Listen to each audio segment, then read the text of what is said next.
IDT621 Instructional Technology Plan. Wait, huh? What? Oh. Hey you, administrator. Yeah, I'm talking to you. Are you finding yourself meeting up with your administrator buddies at some conference only to find out that you're behind the technology curve?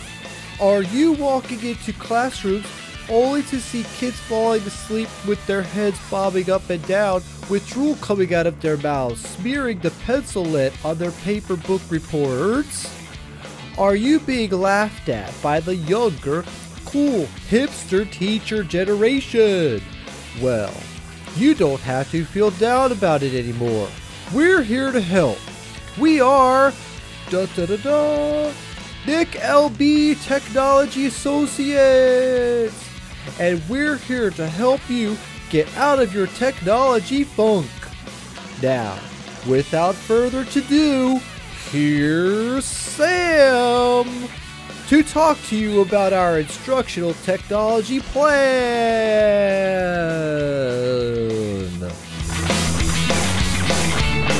Welcome to the Hempfield School District's Technology Plan. They rebelled. They evolved. And they have a plan. The purpose of any plan in education is to fulfill a need. Simply put, Hempfield needs technology because it's what societies, employers, colleges, and students demand. But Hempfield has technology already. How much more can it need? Specific gaps have been identified in the areas of general familiarity with technology, class web page use, audio-video editing and publishing, as well as teachers' use of wikis, blogs, web conferencing, and web-based research tools. As technology and students change, so do needs. As you will see in a few minutes from the data compiled here, the technology that Hempfield teachers currently use and are capable of using only scratches the surface of what is available.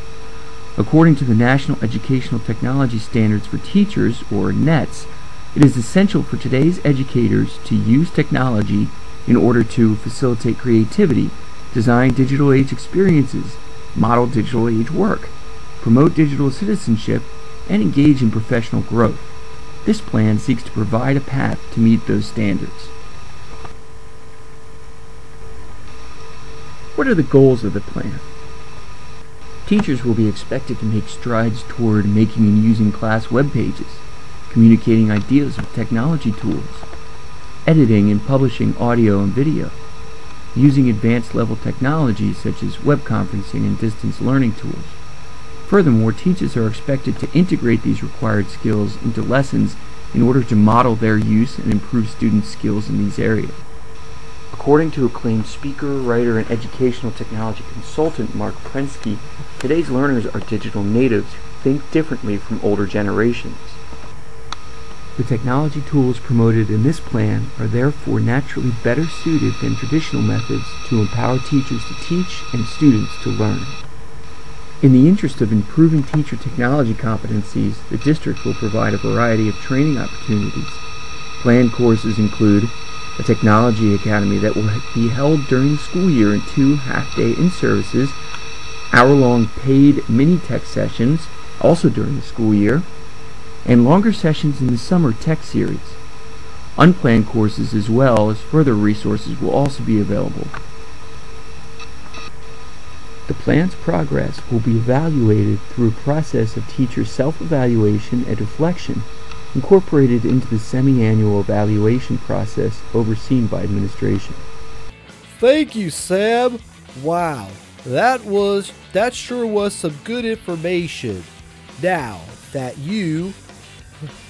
What, Mom? Yeah, just put the Fritos on the side with the jelly. No, not the peanut butter side, the jelly side. Alright. No, I still have some of my Capri Sun left. Alright, Mom. Sheesh. Oh, okay. Now that you know all about our instructional technology plan, we're going to blow your minds with some good information about our teacher survey information.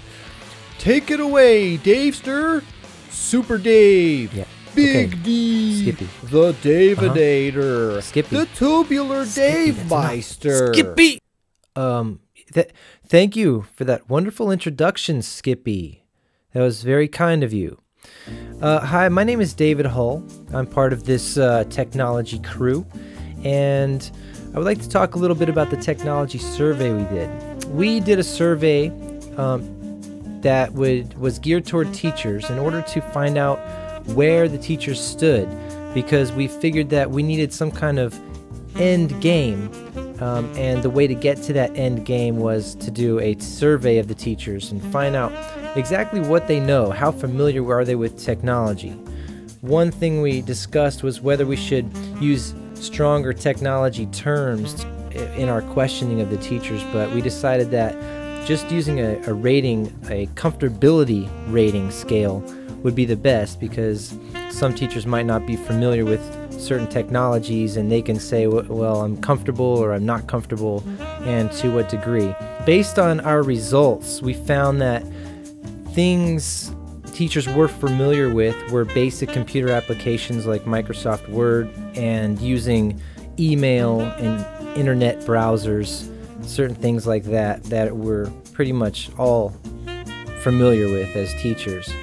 Some things that they were not very familiar with were the applications that take a little bit more depth and more study. For example, using things like 3D virtual worlds and Second Life. We didn't get very many people responding that were very familiar with those applications. Many teachers were familiar with web-based research using ERIC and other academic research tools. Many teachers were familiar with using peer-to-peer communications like Skype.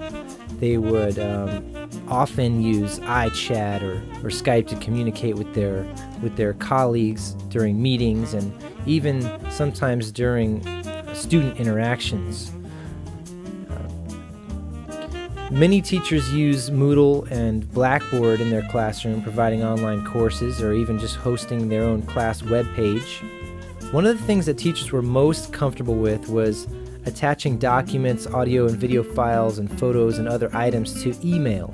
So we decided that we should base a lot of our instructional technology plan according to that and the fact that they know a lot about using Microsoft Word and other common applications. Not many teachers were very familiar using podcasts or vodcasts. Based on the survey results and where the teachers currently are with their knowledge of technology, we decided to make one-year goals for use of Moodle and Blackboard and other social networking sites. 30% of teachers that responded said that they were somewhat comfortable or very comfortable with those applications. We also decided to make applications like Word, PowerPoint, adding files to email, any other low-tech way to share information. We decided to make that a one-year goal because 60% of respondents said that they were comfortable with those applications.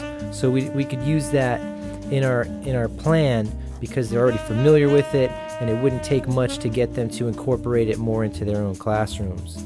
As part of our 2-year goals were to have teachers editing and creating audio files and video podcasts and trying to get that implemented into their classroom. Also for a 2-year goal were other Web 2.0 technologies like uploading files to the internet, videos to the internet, using wikis and blogs to share information. 15% of respondents said that they were comfortable with that, so we decided to give that a little bit longer time for them to be able to learn those and put them into their classroom. And finally, at the end of 3 years, we think that we call it our Web 3.0, which involves higher technology applications like video conferencing and things like that. They should be using that by the end of 3 years.